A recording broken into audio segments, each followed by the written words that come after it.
I a València este matí han començat els enderrocs al barri del Cabanyal, Amàlia. Sí, Maribel, de fet, l'Ajuntament durà a terme 5 llicències d'enderroc en vivendes que estan fora de la zona protegida com a bé d'interès cultural. De moment n'han enderrocat només una. Les màquines han començat a treballar passades les 8 del matí. Veïns contraris a la reforma del barri han intentat evitar-ho i ha sigut necessària la intervenció de la policia. Delegació de Govern ha intentat paralitzar els enderrocs, però el jutge ha denegat aquesta petició. Els enderrocs estan avalats per una llei aprovada a les Corts el passat mes de març. I no ens movem de València perquè la batalla política sobre les actuacions al barri del Cabanyal s'ha traslladat avui al carrer. Este matí ha entrat en vigor la llei que permet enderrocar determinats edificis que estan fora de la zona catalogada com a bé d'interès cultural. Fins allí s'han traslladat algunes màquines per a començar els seus treballs, però alguns veïns han intentat evitar-ho i ha sigut necessària la intervenció de la policia. També ho ha intentat la delegació de Govern amb un recurs contra aquesta actuació avalada per una llei aprovada a les Corts. Fa uns minuts, un jutjat de València ha denegat la seva petició. Pau Ibars ens conta com ha transcorregut el matí al barri. Així el barri del Cabanyal de València s'han viscut avui moments de tensió entre un grup de veïns i la policia local i la policia nacional. Avui entrava en vigor la llei valenciana que ordenava l'enderroc d'alguns edificis d'este barri del Cabanyal que no estan inclosos com a bé d'interès cultural. A les 8 del matí s'han presentat les màquines per a fer efectiu eixe enderroc, però alguns membres de la plataforma Salvem el Cabanyal s'han apostat davant dels edificis per a impedir-ho. Ha sigut en aquest moment quan la Policia Nacional i la policia local els ha desallotjat i s'han produït aquests enfrontaments verbals entre policies i veïns.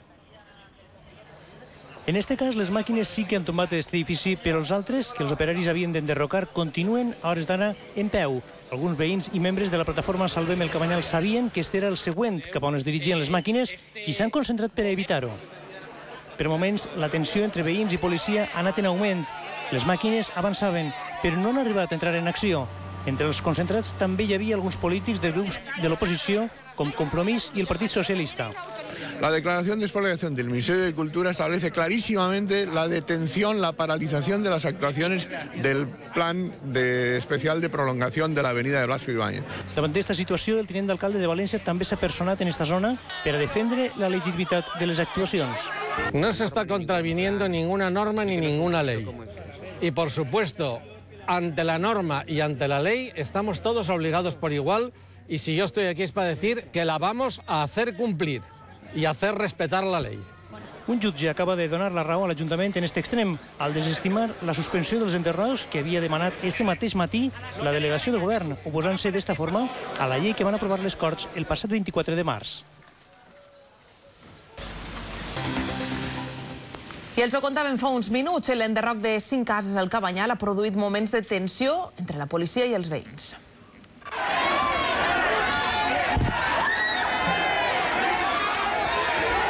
Aquestes imatges són de fa un moment. Amb la llicència a la mà, la policia ha hagut de desallotjar com ha pogut, ja ho veuen, les persones que estaven davant de la segona casa que havien d'enderrocar. Entre els desallotjats també es trobaven la portaveu adjunta de Compromís, Mònica Oltra, i el regidor socialista Vicent González Móstoles. Han hagut d'intervindre vora 50 policies, entre agents locals i nacionals.